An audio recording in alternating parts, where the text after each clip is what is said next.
Hello everyone, welcome to this webinar and thank you for being here today. In this webinar, we will go to see how to use the InSun platform to create a project for a photovoltaic system. The first thing you need to do is go to the website insunapp.com and log in.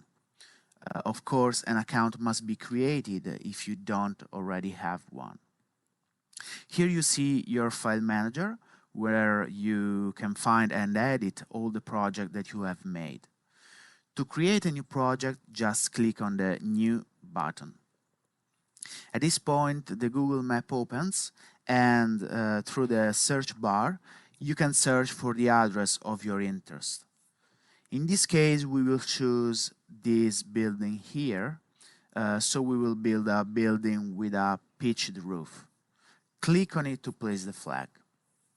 Now we enter the name of the project, which in this case is webinar, a reference, LG, and click on create. Right now, InSun is cutting out a portion of the map and is downloading all the information relating to the data of the location we have chosen. Therefore, data relating to the surrounding environment, the horizon, the elevation, the solar orbits, and the irradiation. This process may take some time, but it is essential in order to obtain accurate production data. Here you can see the portion of the map that has been created. We are working in a 3D environment, so it is possible to move in 3D mode and observe some options that InSun offers. It is possible to activate the horizon, and you can see it turning around the real reliefs that you would find in this location. You can also see that we have activated the solar orbits. You can see the sun moving along its orbits during the hours of the day or during the months of the year. The solar orbits and the surveys provide data that will be used to calculate the production of the system. In fact, InSun, for its calculation, takes into consideration the nearby shadows given by the obstacles that we will place, but also the distance shadows given by the surrounding environment. Returning to the 2D mode, you can see here on the right all the options related to the environment. It is possible to replace the map with a transparent background or a colored texture. And it is also possible to select different map providers, even if the Google Map in most cases is the most up-to-date. We also have the option to add some media, such as images, to use instead of the map. We could then upload the floor plan of the building and use it to trace the perimeter of the building. Moving on the third icon, we can find information about the location, but above all, we can select the provider of the weather data. In fact, we have the possibility to choose between PVGS SARA. We can choose to use Meteonorm, which is a very renowned Swiss provider. And finally, Solcast, an Australian provider able to provide extremely accurate data on hourly basis, allowing us to work with data ranging from P50 to P90. All basic accounts can use Meteonorm data for free. LG Pros instead also have access to the most accurate data of Solcast. After this premise, we can start with the realization of the actual project. By clicking on the second icon, you will find some preset shapes. Otherwise, it is possible to create the outline of the building freehand, as we will do in this case. It will be sufficient to retrace the perimeter of the building in this way, simply by going to indicate which are the vertices and by clicking on the right button to close the shape. At this point, we can create the building and the roof. Here we have the icons related to the type of building, therefore whether residential or industrial. Obviously, the type of coverage available changes. Within the industrial one, we will find a flat roof, shed roofs, slopes, and barrel roof. Inside the residential buildings, we will find the automatic type, that means a pitch for each side, the double pitched roof, single pitch, and auto parapet, in case we have a parapet. In this case, we are going to use the automatic type. Simply enter some parameters, which are the height of the wall and the height of the roof, or the angle of inclination of the roof. In this case, we will set 7 meters as the height of the wall, for example. We enter an angle of 15 degrees as the slope of the roof and click on Create Building. We can see that immediately InSun automatically creates the building exactly as we have requested it. We can also go to edit the parameters we have entered. For example, by changing the height, it is immediately updated. Returning to 2D mode, we have the possibility to set the transparency in order to go and see if there are any obstacles on the roof. In this case, we have a chimney here, which I'm going to insert.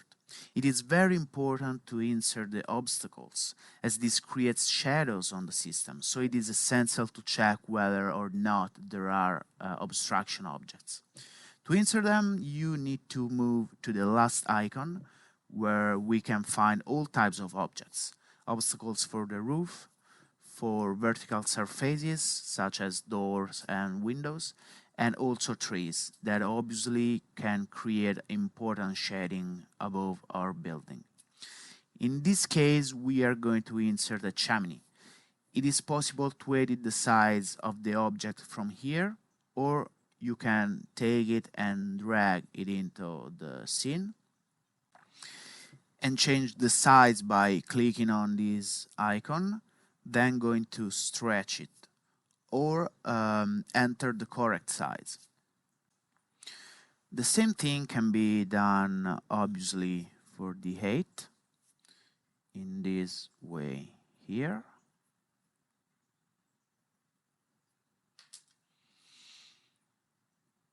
Very good. At this point, since we have placed our obstacle, we can remove the transparency. Once the construction of the building and the positioning of all obstacles have been completed, we can already move on and create the prototype. What is the prototype? The prototype is the mix between the structure and the photovoltaic module. By clicking on this icon, we will find the different manufacturers of structures present on the platform.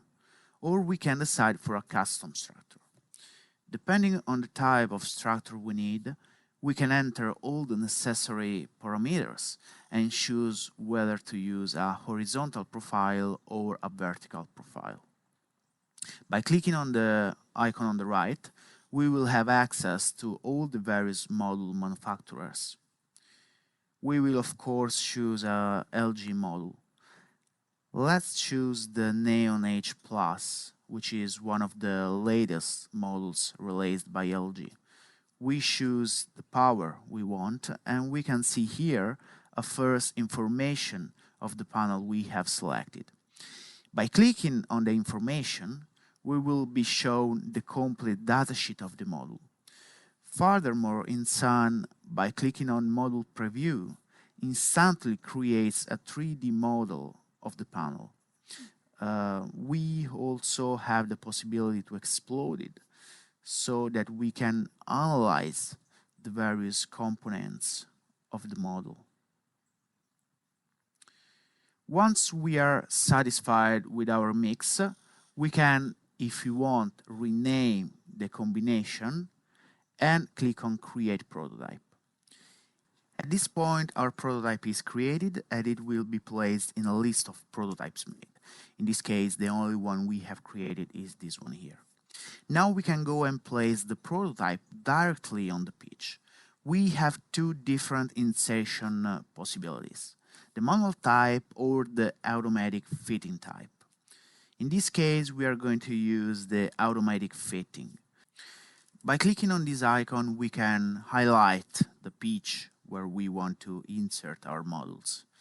Clicking on Calculate, the software optimizes the positioning of the models in the best possible way, giving us different parameters to choose from in order to install the panels as we prefer.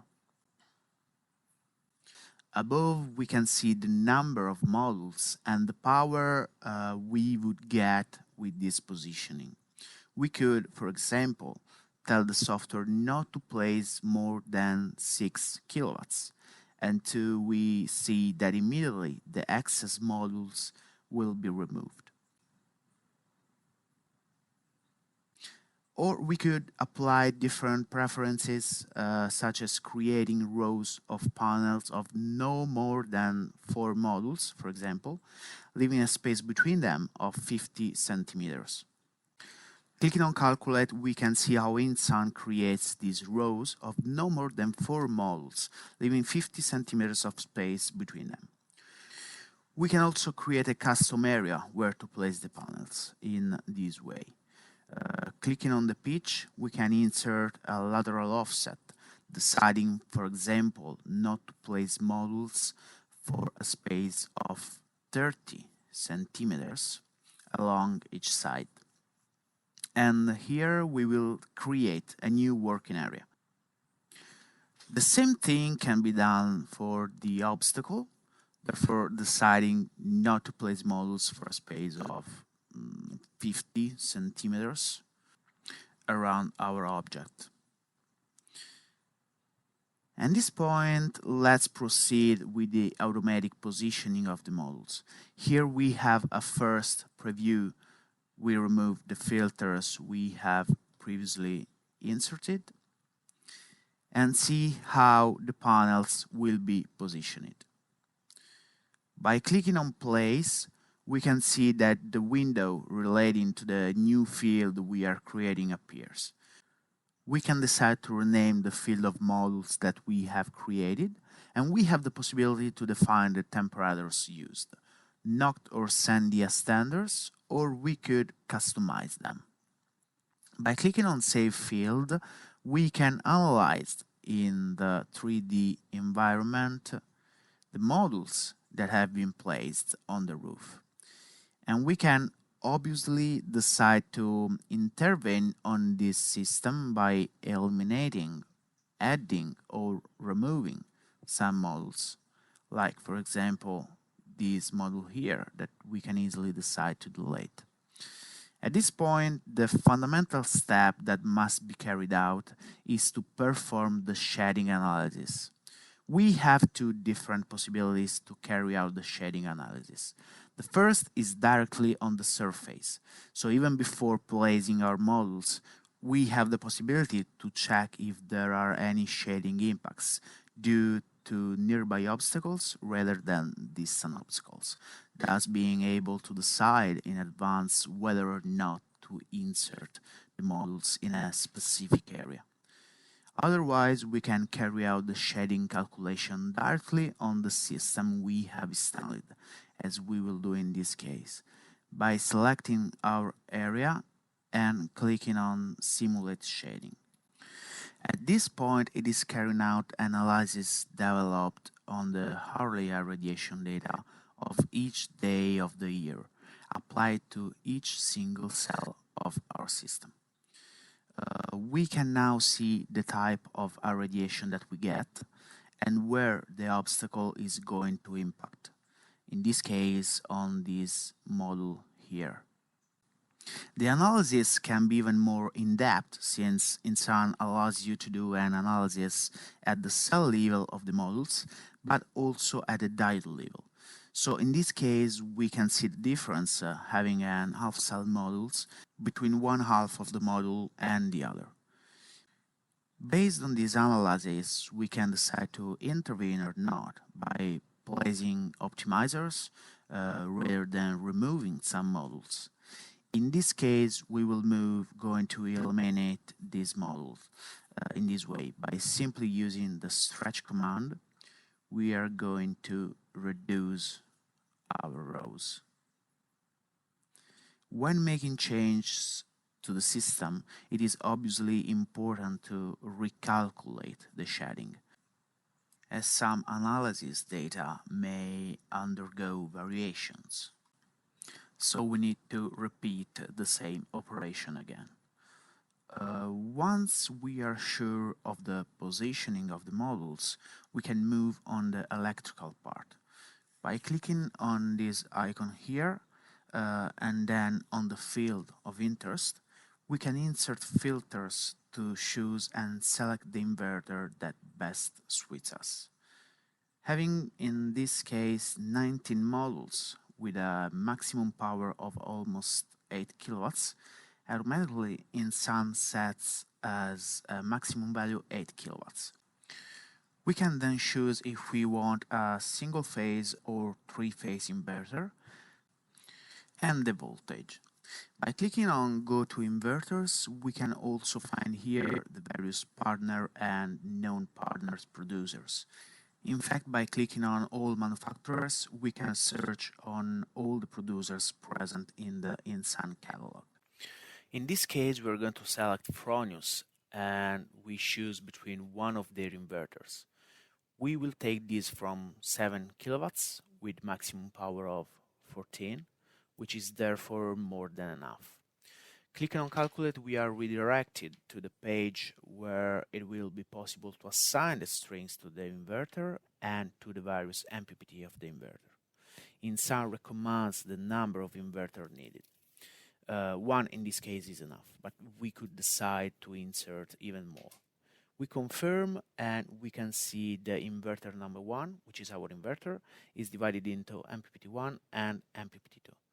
90 modules are the modules that we must go to satisfy, and by clicking on Calculate, the division is carried out by InSun, but obviously we will be free to go and set it manually as we prefer. The calculate function is very useful if we have many inverters, therefore for very large systems, where we can have a large number of inverters and the automatic calculation is very useful. Now click on Apply to Fields. Here we will find the inverter that we have set. We also have the possibility to insert some string boxes in case they are needed. In this case, we don't need it. We can just go back to the 3D view and manually place the inverter wherever we think is most appropriate. We can, for example, place it here and click on Assign all fields. We can see how InSun automatically creates a wiring in the most optimal way, which allows us to use as less cable as possible. But we can also decide to wire the cables in a different way, horizontal or vertical. Another thing that can be done is to select the drop point.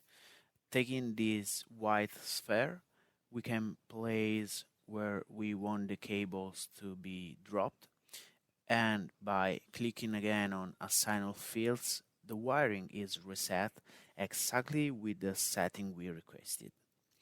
When we are sure of the arrangement, we can click on Save Configuration, and here the project is almost completed.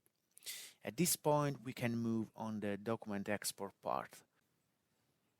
And by clicking on our configuration, we have the possibility to export the documents, also including DWG files and a single line diagram.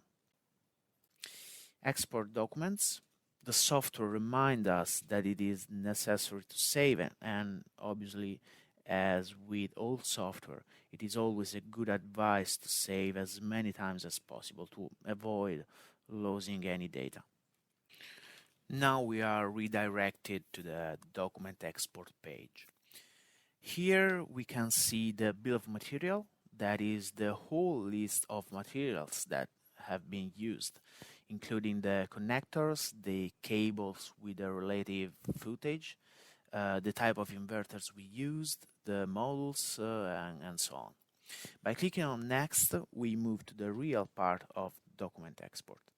The software is processing all the data of the system we have created, and here we can analyze all the most important information relating to the system created. We will then have the specific production, the annual production. Remember that these are data validated by Fraunhofer, which is, as you know, one of the major research centers, at least in Europe. So we are sure that these export data relating to the production of the plant are very, very accurate and almost identical to what they will be in reality. So here we have all the primary information. Here you can find the information about the weather and the weather provider. The information relating to the slope and the solar impact we have. The inverter that we have used. And here we have the production data of the system. Then the breakdown of the month by month and the annual production that we are going to get. On this other graph, it is very interesting to note the impact of nearby shadows and distant shadows, the angle of incidence, and even in some calculates soiling as snow. Here are very, very important data, which we talked about before. It is the mismatch calculation that InSum performs automatically. This entire documentation can be downloaded and printed in order to give it straight to the customer. Now we can activate the self-consumption part. Very, very interesting with regard to consumption is that we have the option to enter the real consumption data of a particular property, deciding to go and calculate it, or we can even upload a load profile. So if we have a CSV file or an Excel file, we have the possibility to enter the consumption at the hourly level. Otherwise, we can decide to calculate the load profile. For this, we have three different entry methods. We can enter the annual consumption not divided by bands, the annual consumption divided this time by bands, or even monthly consumption divided into 3 bands, F1, F2, and F3. To be quick, we are going to insert 3 different data, band 1, band 2, and band 3. For example, let's assume more or less random consumption that serve only to demonstrate that immediately the system provides us with a load profile respecting the data we have entered. Here you can see the profile generated. We have the possibility to indicate how our consumption are divided. Going to indicate the various appliances that will have an energy impact on the building. For example, we can decide to remove the induction and check the load profile again. Once this is done, we can reload the graphs that InSum offers to us. We can see that we are given a monthly and yearly production file with an average consumption and an average production. Here we will have a self-consumption of 82% and an energy fed into the grid of 17%. And here we can check how much energy is withdrawn. We can, in the same way, analyze the production bar chart and then fully evaluate all types of charts that are released to us. Each of these graphics can be exported and printed. Another fundamental step is the one concerning the financial field. By activating the flag on financial and moving on to the financial part, we have the possibility to hypothesize and calculate the complete cost of a plant. So putting in a cost per kilowatt peak, which could be this here, an annual maintenance cost, the cost of the battery in case we had one, and so on. We can also hypothesize a loan, then entering the financed amount, for how many years the credit is granted, and so on. Another very important thing is the possibility of calculating a possible grant by entering the duration and the percentage we have access to. For example, we can assume that 60% will be recovered over 10 years. We must then also enter the cost of electricity, which at the moment is increasing dramatically. A selling cost for the energy that we overproduce and that we go to sell to the supplier. So on the basis of all the data we are going to enter, so the most accurate the data we enter and the more accurate the response data we will receive from the software, a repayment plan is immediately created. In this specific case, we can see that in the 5th year with our system, we would already go positive and we would go to recover the investment we have made. The yellow part would be the grant we had access to, which then ends in the 10th year. The analysis is done over 20 years, as we have set here to run it over 20 years, but we could also have changed the value. We can see that at the end of these 20 years, we will have a profit of over 23,000 euros. At this point, we have the benchmark feature that we have developed exclusively for LG, where you can compare different models with each other.